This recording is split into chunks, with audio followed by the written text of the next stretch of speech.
Hello. Thank you for listening to and watching You Had Options. This episode I have Guilhem Martinez from the band Lost Love out of Montreal. Also, he's got his solo project, Guilhem.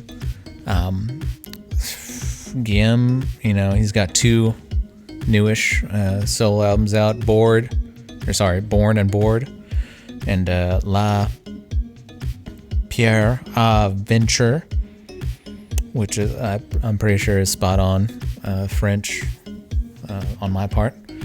But yeah, go check him out. Lost Love has Empathy out now. Great album. Go check that out. Yeah, go check out Guilhem on Instagram at burrito kind of guy.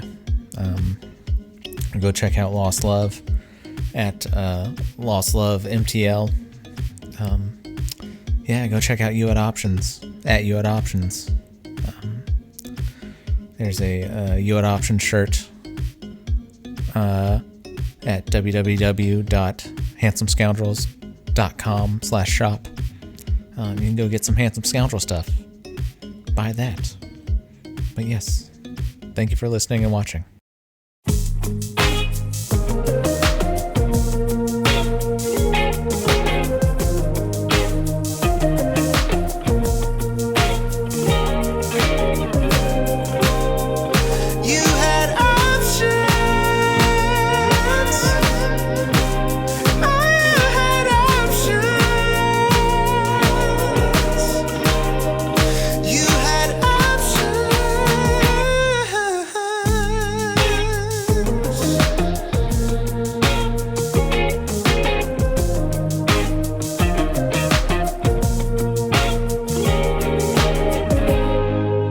Guilhem, hello. Yes.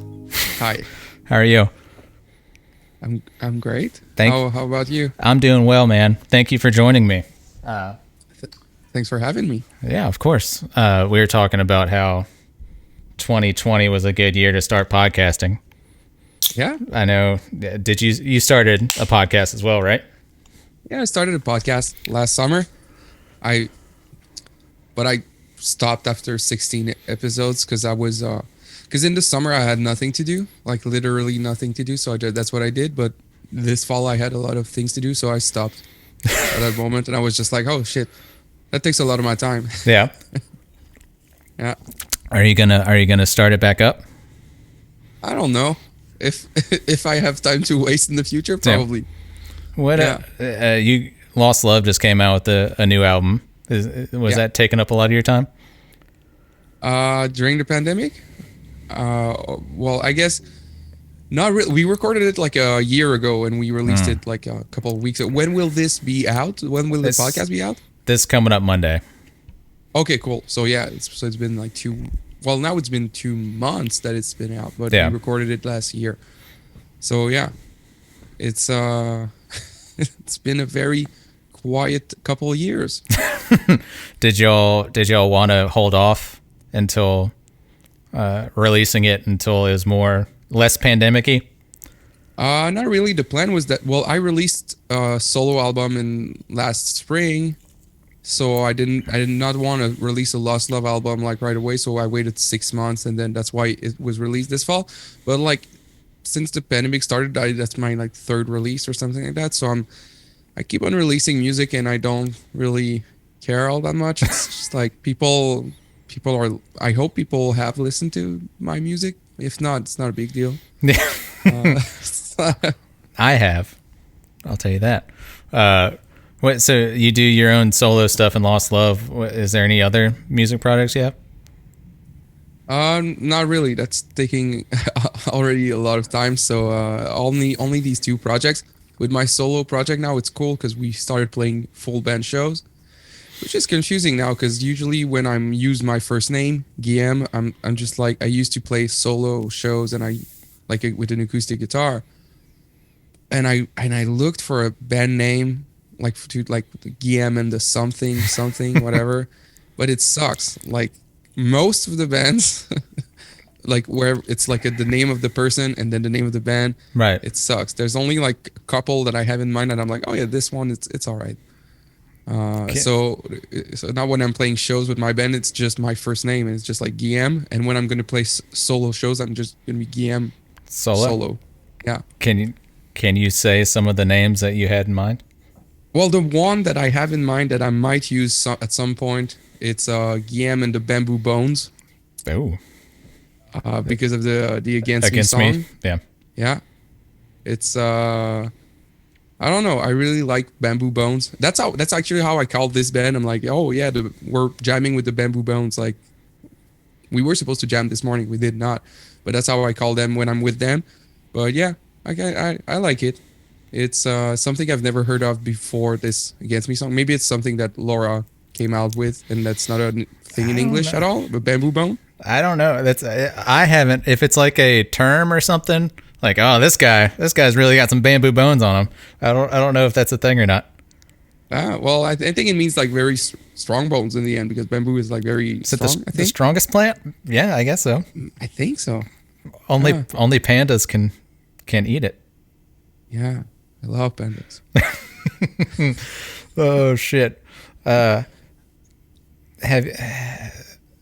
Did you grow up in Montreal? Are you in Montreal now? Yeah, I'm in Montreal. I've been living in Montreal for 10 years, but I grew up in a small town in eastern Quebec called Rimouski. It's like a 5.5 hour drive northeast of Montreal. Oh damn. So there's really not much around there. It's cool because you're right by the St. Lawrence River. So I grew up next to a big body of water. So that's something I really enjoyed back then. And when you're a kid, I guess it's cool to grow up in a smaller place than in the bigger city. I don't know. Sometimes, Maybe it's yeah. because, yeah. Were you playing in bands when you're living in this smaller town? Yeah, I started playing in bands when I was 12. Yeah. Started booking shows when I was 14. 14. Yeah, because, it was a small town. It was far from... The biggest city was Quebec City, which was a 3-hour drive. Mm. So if I wanted to play shows, if I wanted bands to come, I had to organize the shows. And I was renting an all-ages venue, like some kind of Legion Hall. Yeah, Legion Hall. Yeah. And but it was not like... So I say Legion Hall, but it's actually agricultural hall where they were throwing like cows ceremonies in the summer usually. Like there's like selling cows and stuff. Yeah, like contests, like horse contests and stuff like that. Okay. And I'm like, but like in the winter they were renting like the upstairs place, which could hold like 300 kids in it. And Yeah. for some reason he had no problem. The old guy that was in charge of that had no problem renting it to minor kids, like to underage kids. It was insane. Like the second show that I booked was the St. Catherine's. Okay. Do you know the St. Catherine's? Yeah. That's when they just signed on Fat Track, and I remember like I had to call their agent and I had to sign contracts, and I was 15 back then. It was just like this crazy big thing, and then it ended up having like 200 people at the show, and I was just like so overwhelmed. I was like, Yeah. holy shit! I hope nobody gets hurt. I hope everything's gonna be okay, because otherwise I'm only 50. Like I was realizing how fucking mad that was. My dad was around and he was helping out. He was probably thinking I was also crazy to do that, but he was kind of understanding the purpose of it. Yeah. I wonder if St. Catherine's booking agent knew that they were talking with a 15-year-old. I don't think. I think they had no idea that I was that young, because when I remember, and they now I'm a good friend with them. I'm actually going to see them play live tomorrow. Nice. And they told me that they remember. They also remember that when they got out of their van, I'm the first person that was there, and they were just like, "Hey, we're looking for Guilhem. You know where he is?" And I was just That's like me. very small. Yeah. I was just like, "That's me." And I remember like two of them were like, Oh, we're fucked. Yeah. "All right, We're not making any money shit. tonight. Yeah. Yeah. Oh shit. Oh yeah. Damn, man. So you've been in the game hustling since you're 14, Yeah. 15. Yeah. I don't know if it's ever gonna stop. To be honest, I don't know if I'm ever gonna stop organizing shows, playing music, and I don't know. At first, I thought it was a phase. Mm-hmm. Well, I don't know. I thought at some point I would be like 24, 25 years old, and I would have like a stable job and be All like, your yeah, shit together. all right. Yeah. Yeah, now I don't need to play music anymore because I'm not a teenager anymore. It's cool. And I'm just like, I'm going to turn 30 next year. And I'm like, oh, well, all right. It's a lifestyle. Cool. Yeah. I'm cool with that. I feel that, man. Yeah, it's like, definitely the most rewarding thing that I have in my life is doing music stuff and playing shows and booking stuff. And, I don't know. I'm sure I don't have any kids. I don't know if I want kids. I don't, I feel you. I don't, yeah, I'm just like, I don't know. But I also felt the same way of like, once I hit 30, I'm 32 now. I was like, once I hit 30, I'll probably be done. I'm just like, I'm just going to keep going. Yeah. Yeah. Yeah. Yeah. Oh, man. So, is there tour dates set up for for Empathy, the latest Lost Love? Or what are you guys going to do for that? Yeah, we're planning a Canadian tour. We're going to go across Canada, all from Montreal to Vancouver in April. Damn. Yeah, that's the second time we're doing it, and to be honest, I never thought we would do it again. We did it once in 2016 because in 2016, like I think in total I played like 135 shows in the year, so it was like the biggest like year for shows for me. And after that, I was just like, because also like we all have like jobs, like we right, all, yeah. So touring like too much doesn't make a lot of sense for most of the people in the band. For me, it makes more sense because I'm teaching, so I can have like also these days I'm teaching online. So on this Canadian tour, I will actually have some moments on my computer talking to students, working remote. Yeah, which I'm looking forward to that. It's gonna be weird, like being like I don't know, like in Calgary and being like, "Hi, kids." So, well, I'm teaching like in college, so like they're between 17 and 20 years old, so that will be a special thing. What? But yeah, we have this tour planned, and what were you gonna say? Well, I was gonna say, what do you teach in a university level? What do you teach? Like, yeah, in Quebec we have a different education system.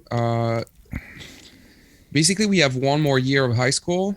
Okay. The year, except that we finished the actual high school 1 year earlier, but then you have to do 2 more years in what we call college here. Okay. But it's only in Quebec. It's a weird thing that they did like 50 years ago, and now we keep just on stuck doing with that. it. You can't do it. Can't not do it. Yeah. Personally, like it's something that I really enjoy when I was 17 and 18 years old, like going through this Quebec college, because it's just like you're 17, 18. Yeah. You have these basic classes before you go to university, or you can like start to study some kind of job like nursing or something else like that. But yeah, I'm teaching English to francophone students. Francophone? What is that? Yeah, people who speak French. Okay. So this is like English as a second language. Exactly. Yeah. Okay. Wow. Yeah. Here in Quebec, like the majority of people speak English.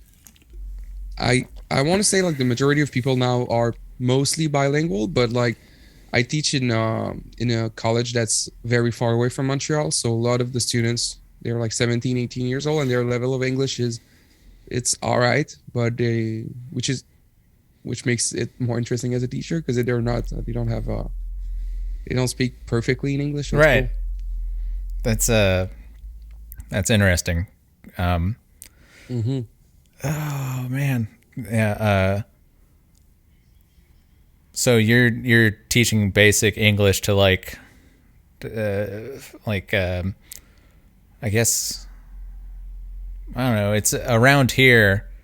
There's like, you can go out into the country and there's like very country people. And it's funny that like, sometimes I feel like people only think, and I don't think this is a derogatory term, but I feel like sometimes people only think rednecks exist like in the South around like me. But it's like, no, there's a lot of country out there, you know. Yeah. Yeah. There's different. It's in Quebec we have different kinds of rednecks. I would say Yeah. it's different than in the South. But yeah, there's it's there. Yeah. Yeah, I think so we played a show in Ottawa and we decided to go across the river uh into Montreal, right?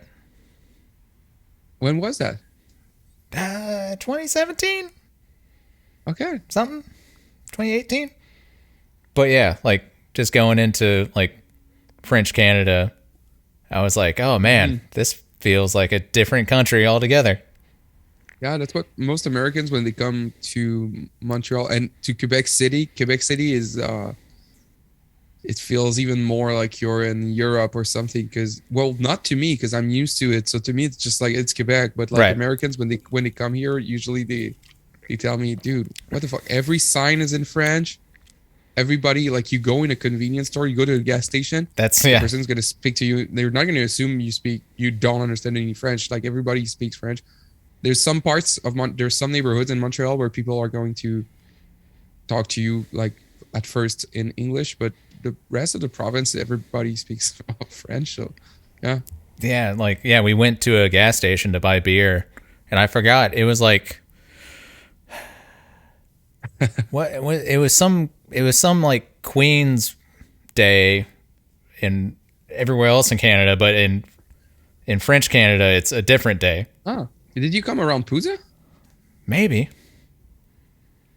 Because like Puza usually falls on that weekend where in the rest of Canada it's Queen's Day and in Quebec it's called something else because we hate the Queen. Right, that's they're trying to explain that to us, and we're just like, okay. But yeah, it's just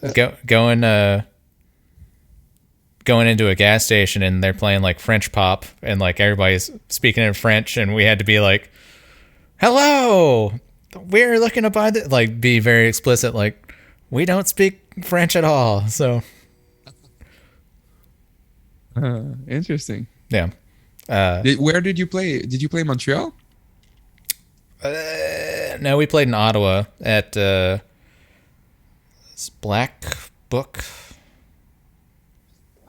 Some The Squirrel book. yeah, No, Squirrel Book. We played Okay, with City Mouse. You know them? Oh, cool. Yeah, Miski. Yeah, we played there. But yeah, we were just like, let's just go into Yeah. into French Canada. Cool. But yeah, French Canada is the best Canada, according to South Park. I don't know. Have you seen that one episode where they sing like French? There's no Canada like French Canada because French Canada is the best Canada. yeah, Do you remember that? yeah. I think that's a thing. I think that's a thing. That's when we toured across Canada. I think that's what we were singing. Like we're like, your Canada sucks. Nobody speaks French here. What the fuck? Is there a big like rivalry? I guess. Oh yeah. Historically, like it's well, I personally have very weird opinions about this. I'm not like every other Quebecer. Yeah. Like most of the people in Quebec, most of them. Like I don't want to talk for the majority of people, but like Right. there's not in Montreal, but in the rest of Quebec, a lot of people would love to separate from the rest of Canada and become their own country. There were two referendums, like one in 1980, one in 1995, I think, and we lost both times. And but it was very close. Like it was like 49.9% and 50.1%. Yeah. So it was very close. So there's there's this feeling of like people don't feel there's in Quebec, if you tell people that you are in Canada, like when you're in Quebec, a lot of people are going to tell you, no, you're not in Canada, you're in Quebec. It's different. But personally, I don't really care. I think that's too much. That's like a privilege politics to me. That's like, it's like every time I hear a Quebec, someone from Quebec saying like, yeah, we've been oppressed by the English Canadians for so many years. I'm like, yeah, I don't know. Like, yes, but like not anymore. I think I think we're all right now, and we should focus on different issues than this. Yeah. Personally. Yeah. Yeah. Interesting. Politics. There Yeah. you go. Yeah. What are you gonna do? You had options. That's right. So y'all have a tour across Canada coming up. Yeah. Yeah. I think, but it's so weird to make plans now because we're looking at it right now. We're like, we hope it's gonna happen. Maybe it's not. Right. I don't know. We're gonna try to play as many shows as possible in Quebec and Ontario. I don't think we're probably going to try to tour in Europe if and when it's possible. I don't know if we're going to be able to tour in the States. If so, we're probably just going to play the fest or something, right? So, Yeah. What is so like? I know on either side of Canada, there's a lot of major cities. Is there like in between? Like what's? So you want to know the itinerary of our tour? It's insane. Okay, so the first day in our itinerary, it says drive 20 hours. So we're driving from Montreal to Thunder Bay. We have a day off to begin the tour to just drive to Thunder Bay, which is not the greatest place in the world, but it's a city. Like you get there and it's like a small city. And then after this, you have to drive 9 hours to go to Winnipeg. After Winnipeg, like it's the prairies, so it's long drives, but like not like 20-hour drive. It's like a between 6 and 8 hour to get to. I think it's 6 hours to get to Regina. Is that how you pronounce that word? Yeah. I don't know. I personally always said Regina because in French you say Regina, but when I heard that in English it's Regina. Regina. Like, wait. Yeah, wait. It's too That's close. weird. It's too close to Yeah, another it's so word. Close. Yeah, and then we're driving north to Saskatoon, which is like probably 3 or 4 hour drive. Then Edmonton, Calgary, it's like not too far. And then the British Columbia in the Rockies, there's a few small towns where you can play shows. Then there's Vancouver, and then you have to drive back.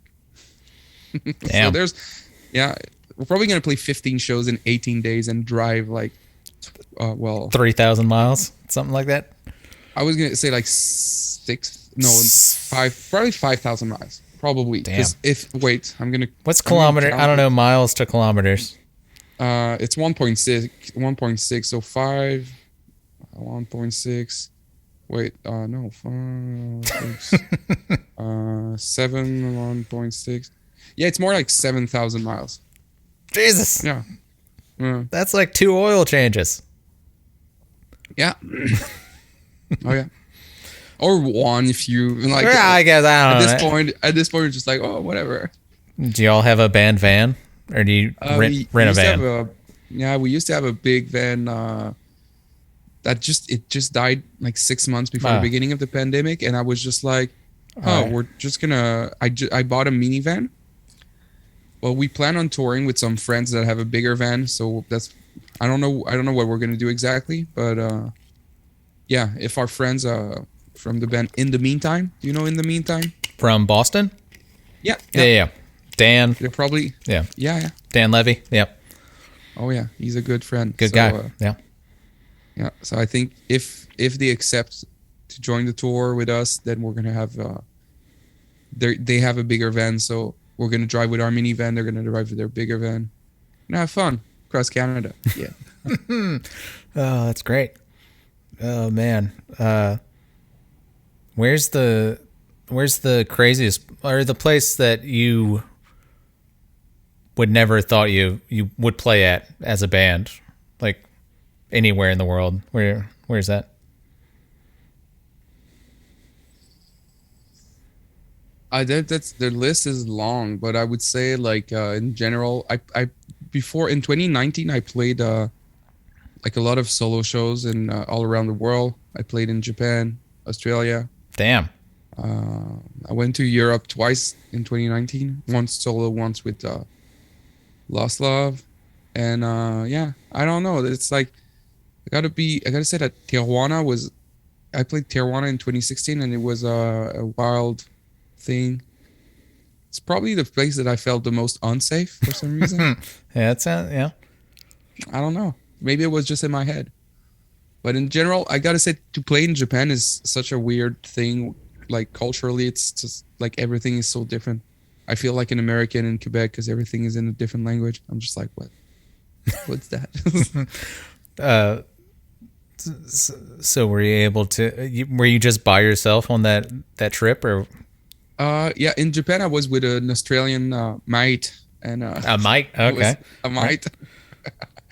I was with an Australian friend, and apart from that, yeah, I was just we were with a Japanese punk rock band called Stone Leak, and yeah, we played shows with them, which they thought it was. Every time we were playing a show, I think they thought it was weird that we were playing acoustic, like solo stuff. They thought we had a band, but we did not. So, yeah. Oh shit. So I listened to Empathy a bunch today. It's short.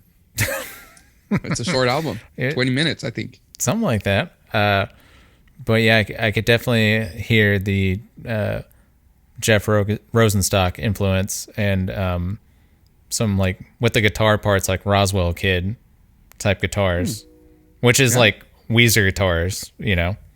Yeah.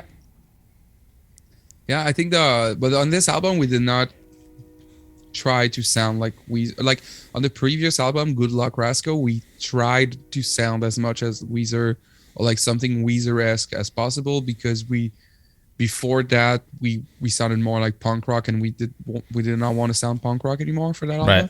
But for Empathy, we were like, fuck it, we want to sound punk rock. Like we don't want to sound Weezer, but like we still have like this influence, I guess.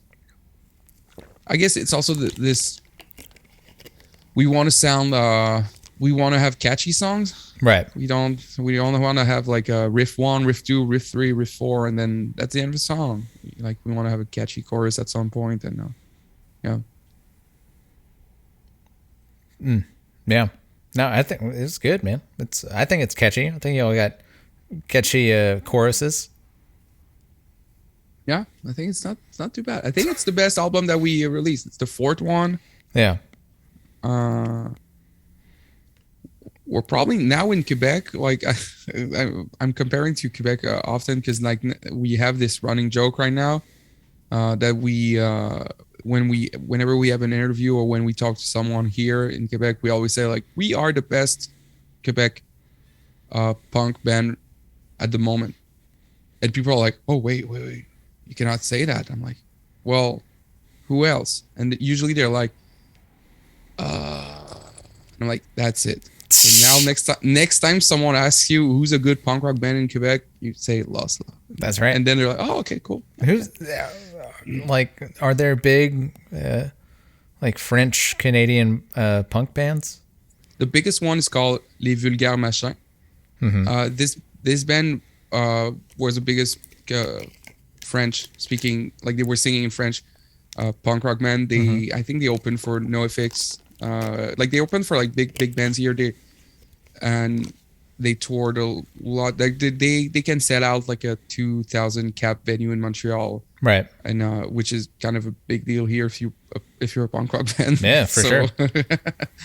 And yeah, but other like that. So that was the biggest one, but they're not a band anymore. So apart from that, there was the St. Catharines, but they're not really a band anymore. So like there's the rest of the bands are all like mostly local bands that have been playing music for like, I don't know, around 5 years. So like we're the most, it feels weird to be like one of the most experienced like punk. And I say punk in the sense that I don't mean like, I know there's like some old ass punk bands like crusty punks from Montreal that if they're listening to this, they're gonna be like, this guy's a poser. This fucking poser. Yeah, but to me it's like, I don't know. Those crusties. Have y'all ever thought about doing like a full French album? We thought about it. Right now, I cannot legally do it. Okay. Because I have a contract with a record label here in Montreal. Okay. Because I signed a record deal in French. So my last solo album was all in French, and I need to like everything that I write in French now like belongs to them for some reason. Okay. The thing is, if you sing in French here, you have more chances to be on the radio, more chances to be in the media and everything. They really like to promote French speaking. Yeah, for sure. Music in French, I guess. And so right now with this contract, I could not do that with Lost Love, but I would love to at some point like have maybe an EP in French. Yeah. But I would be scared I would sound too much like what I do when I play solo in French, I guess. Okay. But yeah, singing in French is really weird because all my influences they're like English. I'm not a big fan of they're all in English. But the weirdest thing is having some friends being in like a grocery store anywhere in Quebec and sending me videos of them just like shopping their grocery and telling me, "Hey Guilhem, look at this. I'm in the grocery store and your song is on the radio." And I'm like, "Holy shit. That's cool." That's wild. So, yeah. Do you I don't know. I was going to ask you, like, I don't want to get too specific into deals and stuff, but we can. Are you getting, you don't have to say like numbers, but are you getting money from your songs being on? I've never the year I made the most money out of music was 2021. Yeah. I don't care to talk about the numbers because like to me it's not, it's even if it was a lot of money I would be like I made like I don't know $100,000 with this, but like right now it's not that. I probably made, I don't know, like, you don't have to say the exact number. Less, like a few $1,000 okay. from the radio, which is way more than Spotify and stuff like that. Right. But yeah, it's like I'm looking forward to see how it goes because I've been told like that once you have like a lot of songs that went on the radio at some point, you're receiving random checks from like random like stuff that you're like, oh, sorry, we forgot to give you $2,000 for this, and it's like, oh, okay, cool, I'll take it, cool. So yeah, maybe I'll buy a house with that. That's my plan. Hell yeah! Damn, that's wild. So is it like, I don't know, is it different? So are you just in the French Canadian part? With your songs? Okay. So the way it works is like now my songs are, I have 3 songs on the, like, how do you call it? Like, I guess the biggest radios like all over Quebec. Yeah. But that's not where like you make the most money. You make the most money with Sirius.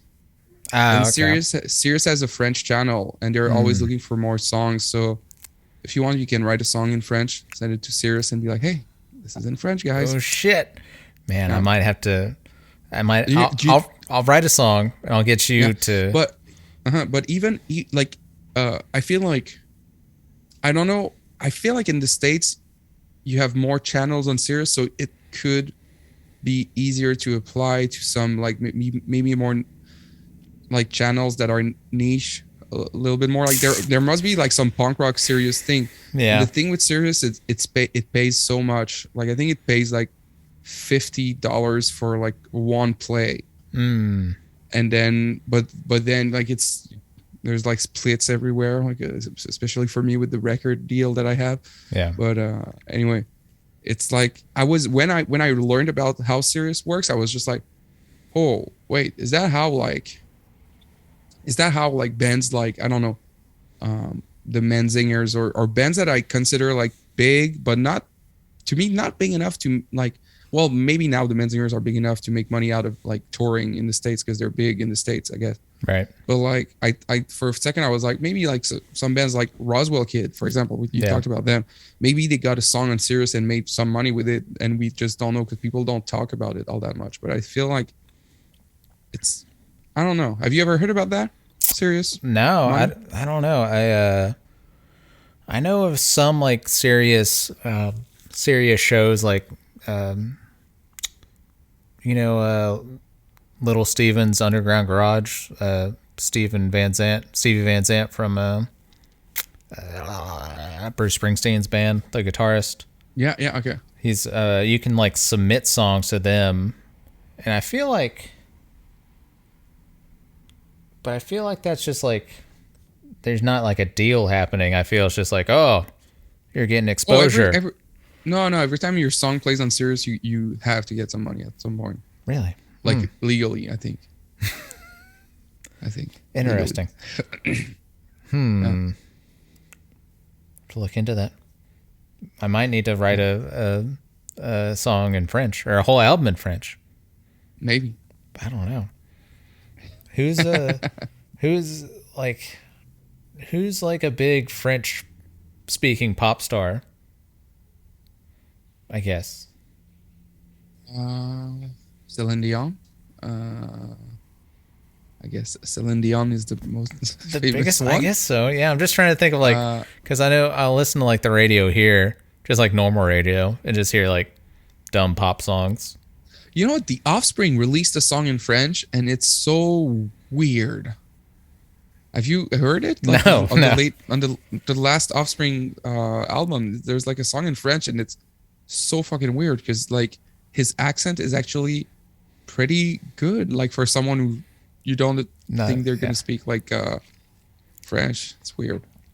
Is it for you to write songs? I know you said it's like a little bit weirder to write it in French, but writing songs in English, does that just feels like the normal like? Yeah.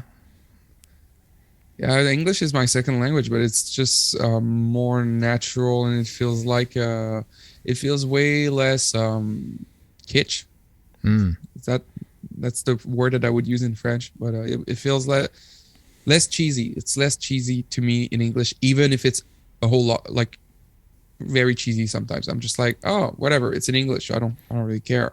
Because when I sing in English, I feel like my voice is an instrument. But when I sing in French, I feel like I'm actually saying something more meaningful because I like my brain processes it in a different way. Yeah.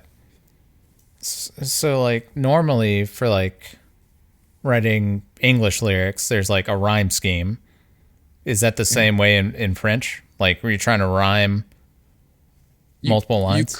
You could, but I feel like, and I might be wrong when I say this, but I feel like in my French album, I did not try to rhyme all that much. I tried to tell a story I tried to tell stories in a weird way because I know like in Quebec, I know a lot of like singer-songwriters, there's a lot of like words that come very often in songs like that you hear on the radio, and you can almost guess sometimes like what's going to be the next like words that's going to rhyme with the previous ones.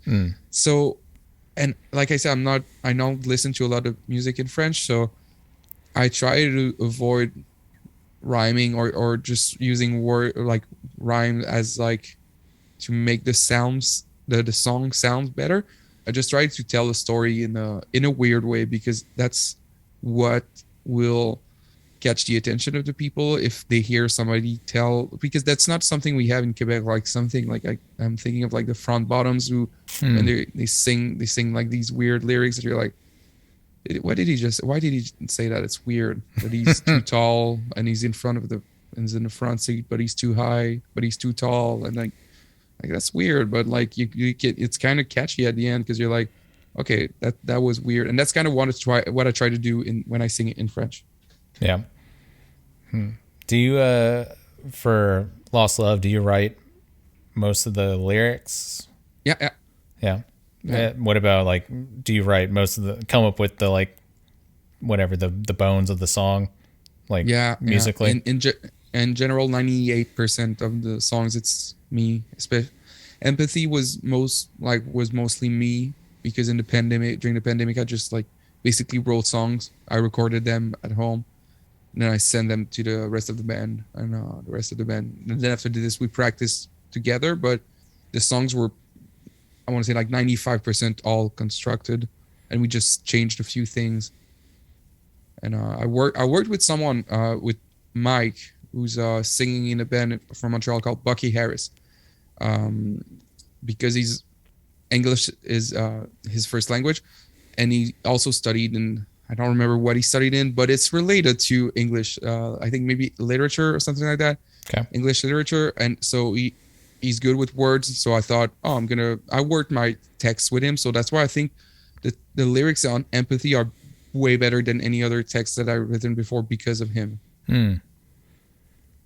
Yeah, I think there's I listened to the album before Empathy as well. What is it? What's the name of that album? Empathy. No, the one before Empathy. Oh, the Good Luck Rascal. Okay. Good. Yeah. Who is Rasco? So so Rasco is oh my god. So Rasco is you don't have to talk about it if you don't want to. Rasco is the owner, the ex-owner of a Lebanese chain restaurant in Montreal called Boustan. And he sold his Boustan franchise to buy an island in the Caribbean. Oh, shit. And the reason why the album is called Good Luck Rasco is because when we recorded the album in Montreal, we were near a Boustan. We went and there was a $20 bill and it said Good Luck Rasco on it. And we're like, who's Rasco? And they told us the story of Rasco and how they thought he was like an idiot for like selling his franchise and going away because they did not believe him at all. And then we were like, that's it. We got a title for this album, Good Luck Rasco. It's also, it fits with the songs too. I feel like there's something about it. Someday I hope that like we're going to meet Rasco for real. Rasco? I hope so, man. You got to get down to the Caribbean, you know? Yeah. Yeah, but I feel like listening to both those albums, there's definitely like progression, I guess, into Empathy. Like you were just saying, like lyrically, for sure. Mm-hmm. Yeah. I don't remember what I talk about in Good Luck Rasco, to be honest. It's I feel like it's the end of a chapter of my life where I was writing sad songs. Mm-hmm. There's not that many sad songs in Good Luck Rasco, but in Empathy, there's actually no actual sad songs because I'm not sad anymore. Well, you got your songs in the French grocery store, so like, yeah, what do you got to be sad about, bro? I mean, that's kind of a sad thing. Having your song in the grocery store. No, I don't know. Yeah, but Empathy, it's lyrically, Empathy is like something that it's a reflection of all the last couple of years of thinking like, oh shit, people are out of their fucking mind. They're like, the internet is such a toxic environment, and I'm looking at it and I'm like, I cannot while playing music. I cannot not use any social media. Yeah, but it feels like a hellhole, and it's just like, Jesus. Even when something like very evil is happening, or like even if something very bad is happening, every time I try to look at it now through the scope of empathy and being like, wait, why did this person do that? And but you know what's really sad right now is that it's at some point it's like I'm taking a look at all these social issues on the social media, and I can kind of pinpoint like what are the causes, but when I think of the solutions, I think, oh no, we're all doomed. There's like no way like these solutions are going to be used in the future. So it's just like, you got to just try to be more empathetic. Empathetic, is that how you say it? Empathetic. Yeah, empathetic. Yeah, with the people around you. And there's not much. There's not a lot of that. I feel a bit powerless with like the rest of the world. But if I can at least be nice with the people around me and make their lives a bit better, then my life will be better. For sure. Yeah, I think that's a good outlook. Yeah, it's not a lot of empathy going on. No, and on either side, I feel like it's weird. It's a strange time. Yeah, I don't know, man. People be posting wild ass shit, and Oh, you must have, like, being from the South, you must have some interesting Oh yeah. people in your family. Oh yeah. Or Well, this is, I'm saying in your family, but like in your acquaintances, like the people you went to high school with, there's probably a bunch of yeah. interesting human beings. Yeah. I mean, there's definitely some folks from high school that are posting wild stuff on Facebook that I'm still friends with just because I kind of want to see the crazy stuff Yeah, that they okay. post. I don't know. But yeah, I don't know, man. I don't know. It's there's no, it's so divided. This is like it feels like this is the most like divisive time just because of like social media has like, And you know what, the craziest thing right now is that the more we're gonna, like, the more we're gonna go, the more there's gonna be crazier people out. Like, right. we think of Donald Trump as this like crazy person that said crazy stuff and that became president, but in 10 years, who knows, like, if Kanye West is going to go there, and like or whoever, like, Right. in 20 years there's might be like someone even crazier than that, because Trump's, like, for example, set an example of that. Because like right now in France, I don't know, you probably don't know about this, but right now in France there's a guy that's called Eric Zemmour. He just Wow. got like his candidacy to become like a president, so like he's gonna run for the next elections in France, and he is insane. Like, he says stuff that, like, no, like, none of us, like, in the, like, let's say in the punk scene, none of us could say that without being like 100% canceled. Like, Right. he said on national television that he is anti-feminism because feminism makes men weak and women don't deserve that much power. And he said that on national television, and everybody was just like, no, you can't say Jesus. that, dude. That's not true. And he was like, you just say it's not true because you're dumb. And he said that to like a Yeah. girl and a woman that was on the same TV Right. set. And like, people, like, he's insane. But like, people in France, like, there's some people in France that listen to his speeches and they're like, yeah, it resonates with me, because like the more social problems that we have, the more like people try to find their answers in the extremes, I guess. Yeah. Yeah. Man, I don't know. I don't know. Yeah. Yeah. It's good that everybody has a voice, but sometimes you're like, I don't know if everybody needs a voice, you know? Yeah, Shit. I don't know. Whew. Anyways, I have like a lightning round of questions I want to let's ask go. you. Do you have to answer quick? Is that Lightning, it's okay? lightning is relative, it's what's lightning to me might not be lightning to you, is what I'm saying. Good, good. Oh man. Let's see, hold on. Pulling it up.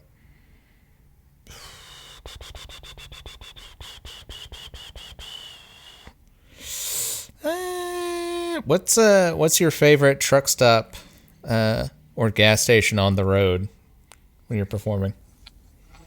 Uh, it's it's Shell.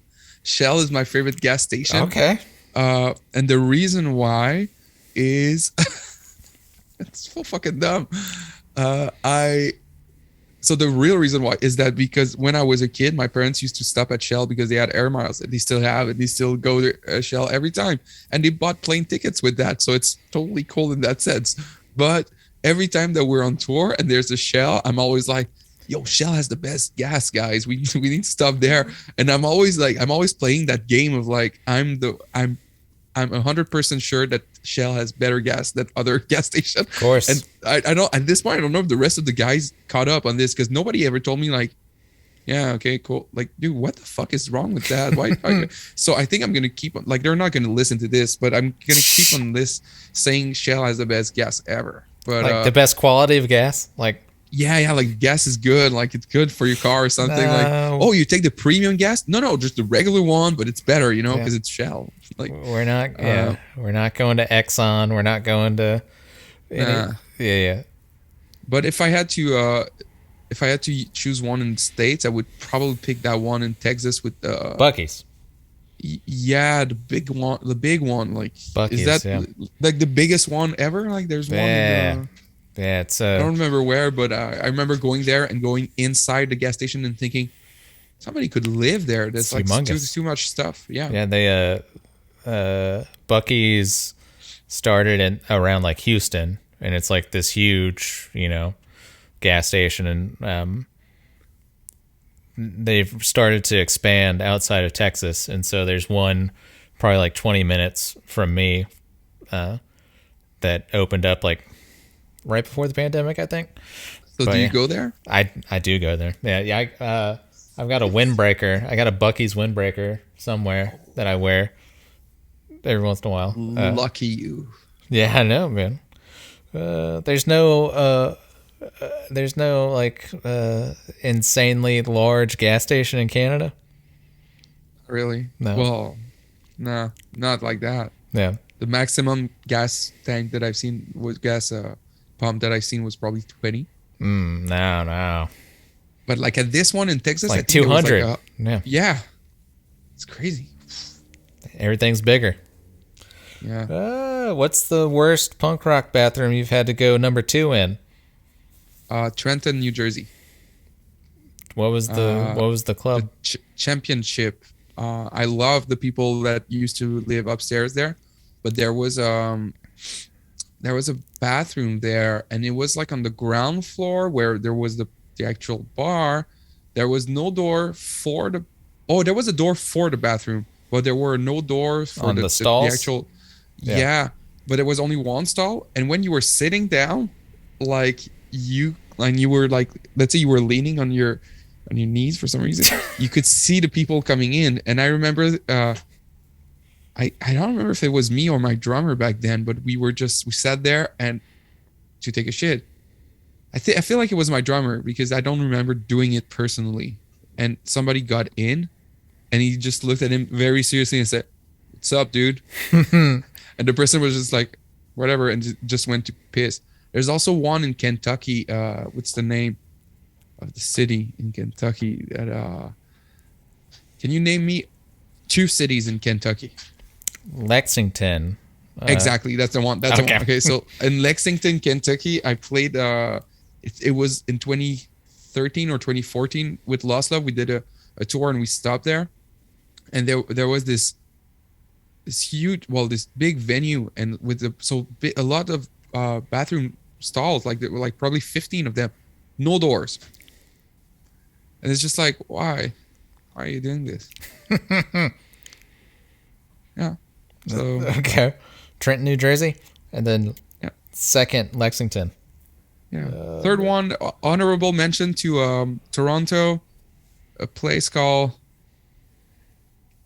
can't remember the name of the place, but there were other bathroom stalls. So but this one was like plastered and shit everywhere. There was shit everywhere, and I just talked to the bartender. I was like, "There's shit everywhere in that bathroom. It's weird. Like it looks like it's been there for like months. It doesn't look like it's fresh." And he was like, "Oh shit! Oh, All right, yeah. that's wild. Oh, shit. That's crazy." Oh yeah. Oh fuck. And I don't think he did it. Like Hell I don't no. think nobody will ever do. And nobody will ever do anything about this. It just stays there, I think. Oh man, what's your worst borders/customs experience? As a band, Sure, or whatever. Yeah, or as whichever one is worse. as a band, I've never had that much problem because when we did it illegal, when we crossed the border illegally, it was always like we had fancy scenarios where we would like Lost Love, the first tours we did in the States, we were not legally allowed in because we needed visas, but we didn't get them because it was too expensive. So we had a friend, Dan Levy. In the meantime, he crossed the border. He crossed the border with our gear, and then we crossed the border only with the van. And we just said like something like, because it's the border near Burlington, Vermont, and we were like, yeah, we're gonna spend the weekend, and we're gonna drink in microbreweries In Vermont, we're gonna go to Ben and Jerry's, get some ice cream. Yeah. And they were the border. They were like, oh, cool, have a fun weekend. And then we went on a tour and came back a month later, and they did not care because like when you come back, you only come back through the Canadian border, and the Canadian border is like, so what did you guys do? Like we played some rock and roll shows, and we're like, oh cool, how was it? It was fun. And they're like, oh cool. They don't ask you about the breweries in Vermont, but yeah. So, but I had a bad experience when I was 19, and I tried to cross the Maine border, the Maine and Quebec border at like 2 a.m. with 2 of my friends. We were trying to go to Florida, and it was a very, very small border, and the guys had a lot of time to waste. Just so bored. they started, at some point they found out that we had fake IDs because we were 19. Right. And we ended up having a fine. We needed to go to go back to the States but we didn't. So I think we just paid off like $300 for it. I don't remember it very well, but it was probably one of the most humiliating moment of my life because I remember the guys, they hid their fake ID somewhere. Like they hid it. Me, I just put it in my wallet because I was like, if they're not going to look in my wallet and say, hey, You got 2 IDs here. Yeah. you got 2 IDs, but they did. Because you know what they did? They took my wallet, they took all of the cards, and at some point they looked at the fake ID and they were like, hey, so you're the one who was driving, right? I was like, yeah. I'm like, you already gave us your driving license. What is that? And I was like, oh, that's because, we all play we're on theater act. And then I started improvising something, and the guy was just like, holy shit, that's bad. That's bad improv, dude. You're not in a theater group. That doesn't make any sense. And the other 2 guys that were with me were just like, dude, that was your excuses? That's really bad. I'm like, I don't know, dude. In Quebec, we have 2 IDs for... Yeah. But he saw me panicking probably, and he was like, all right, there's something wrong with that ID. Because if I would have said like, oh, that's my old one, he would have said, oh, okay. Probably would not have, but yeah. But hey, every time a Canadian goes to the States, like the border patrol, well, anybody, not Canadians, anybody goes to the States that are not Americans, it feels like we're all terrorists. Like the questions that were asked are fucking insane. Yeah. Like, and at some point I remember, like, because I crossed the border many times, and I remembered all the questions by heart because I wanted to be able to answer the questions as quick as possible, right? And with the most like clear answer. So I remember that they usually ask, where are you from? Right. Where are you going? What are you doing? How many people in the vehicle? How do you know each other? And usually how do you know each other is weird because I'm like, well, so these are my friends. Like, yeah, but how did you meet? Like, how is that relevant? Like, I don't know. I met him like, I don't know, 10 years ago. He's a friend of my sister. This one is like, I don't know. We have a common friend. And the first time that they asked this question, I was not prepared. I started like talking like this. I mean, like, I don't know. Like, I guess I met this one there, that one. And I was just like, why? But now now I know, and I'm ready. I'm just like, yeah. I say childhood friends. Yeah, there you go. You got to figure it out. Like, oh, okay, cool. Childhood friends, cool. Yeah. So you know them very well, cool. They ask you about your job. They ask you if you have drugs on you. I guess that now they ask you if you have weed on you because it's legal in Quebec. It's also legal in most of the border states, but you cannot cross weed with you. Like, you cannot cross the border with weed. Yeah, or alcohol, right? They don't like it. I think you could, but it's like you should not. Right. It's just shit. Do you drink? Yeah. Okay. What's your favorite regional beer? Regional from here? Anywhere. Yeah. Oh, okay. Right now I'm a big fan of a brewery not too far from Montreal called Dunham. They make like those big beers and it's good. Other than that, if I have to pick a specific kind, like IPA blonde or whatever. The thing that I like a lot these days is the white white stout. It's very weird because it feels like a stout, but it's a white beer. Right. It feels like almost like it tastes like coffee and vanilla. So I dig it. Interesting. Yeah. What's the most expensive T-shirt that you bought? T-shirt. I don't know. Probably a David Bowie T-shirt that $28. I don't spend a lot of money on T-shirts usually. But I have a funny story about this because every year I try to have a different like T-shirt for like shows, especially with Lost Love. And I was looking for a David Bowie T-shirt for the next Lost Love year. And I went to a rock shop. I don't know how they call it, like the shop that sells rock and roll T-shirts in Montreal. And I went there to this place that I went before, but like now it's changed. And the guy was very aggressive. Like when I entered the shop, he was just like, "What do you want?" I'm like, "I'm looking for a T-shirt." He was like, "Well, but what kind of T-shirts? Can't you see I have like thousands of T-shirts?" I'm like, "Yeah, that's why I'm here. Why are you wasting my time?" Yeah, I was just like, and he was like, "Can you name a band?" I was like, "Yeah, I can name like a few bands." Like, I'm like, "Do you have Lady Gaga T-shirts?" It was like, "No, don't you want like AC/DC, Deep Purple, something like that?" I'm like, "No, that's not what I'm looking for." Mm-hmm. There was like, "Do you have like Justin Bieber or something like?" Because I did not really want David Bowie at first, but then I saw a David Bowie one. I was like, "Oh, David Bowie's cool enough for me."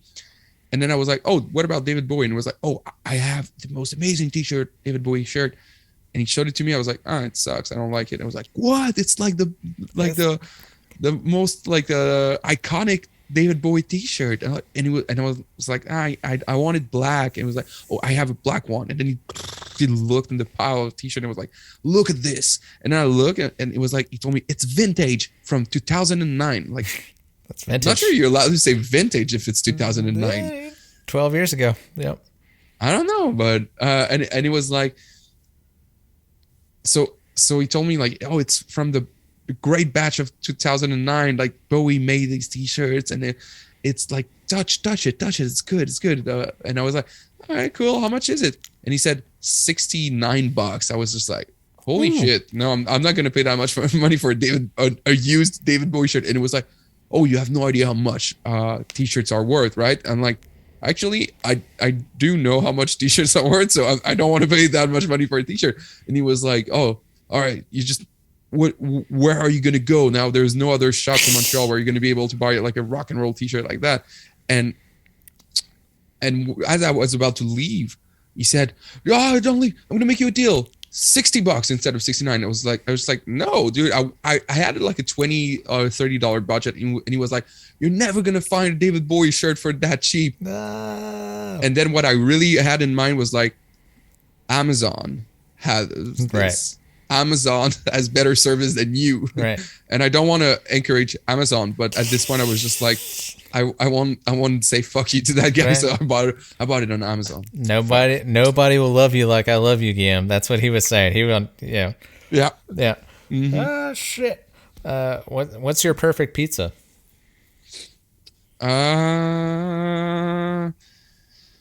Perfect pizza is it's a pizza in Montreal on the corner of Saint Denis and Ontario. There's a pizza called Pizzeria dei Compari, and it's wood oven pizza, and the prosciutto pizza there is the best pizza in my opinion. Like if you would ask me like what's your, like, you have 3 meals that you're gonna eat your last meals, right? Like it would probably, the last one would probably not be pizza, but it would be in my top 3, and it would be that specific one. It's like prosciutto and I don't know what else they put on it, like arugula. I think that's what it's called. Arugula. Yeah. Yeah. What do you have a last meal? What is your top last meal then? I don't know. I'm a burrito kind of guy, so you are. Yeah. There you go. Shout out at burrito kind of guy. Yeah.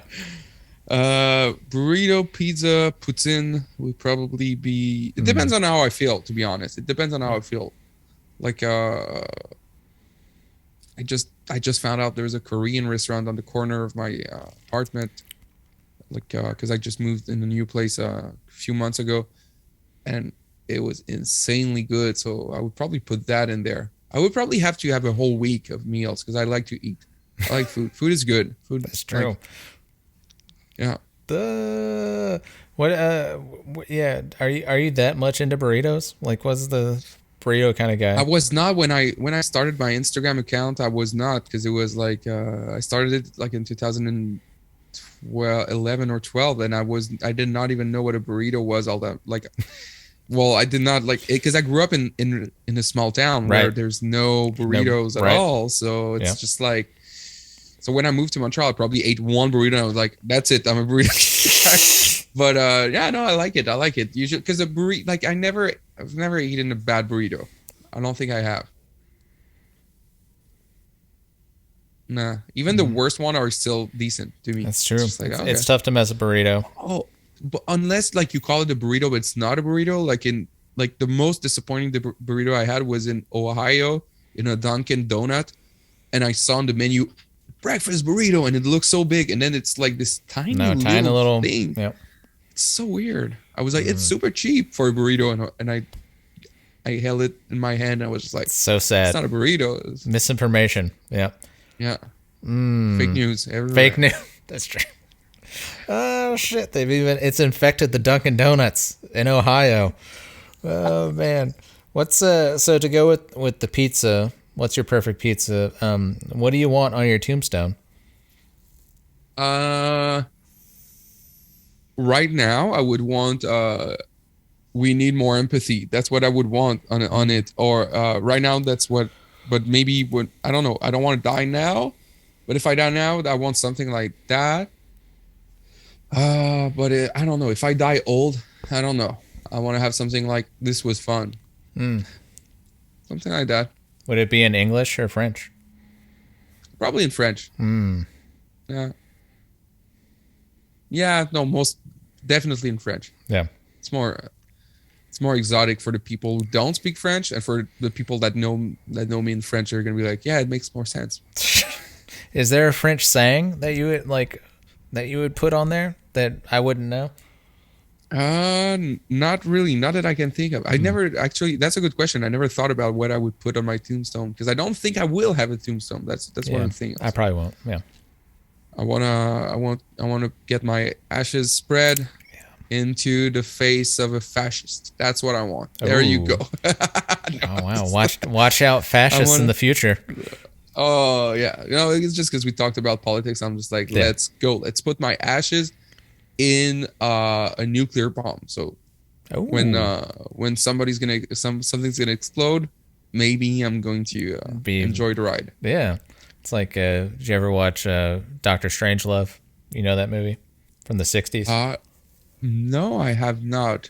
There's it's a Stanley Kubrick movie, and a guy rides the atomic bomb like out of the plane. He's like a cowboy. Yeah. Is it a good movie? Yeah. Oh yeah, it's good. Cool. If you like Stanley Kubrick, it's yeah. Can you play the saxophone? You got a saxophone on your wall. Oh, so that's a cool story. When I was in grade 7, I had 6 months of saxophone. So I don't know if I just put it there like earlier today. The story of that saxophone is that when my dad was in his 20s, at some point he was riding his bike in Montreal, because he is from Montreal, and he saw that there was a building on fire, and he remembered that, there was a music store in there. So instead of doing like what every normal sane person would do, which would be to just like go away or call fire department or something, Right. he went inside and he stole a saxophone, a bass. He stole like a bunch of stuff, thinking, hey, it's gonna burn down. Yeah. And so that's why there's I think I'm legally allowed to say that. It's been 40 years now, so they're probably dead, the owner of that place. Yeah. And so this saxophone was at my parents' place for a while, and every time I went to my parents' place, I saw it, and I was just like, "Hey, Dad, you're never gonna use it, right? Like, it's not like." And he was like, "No, never."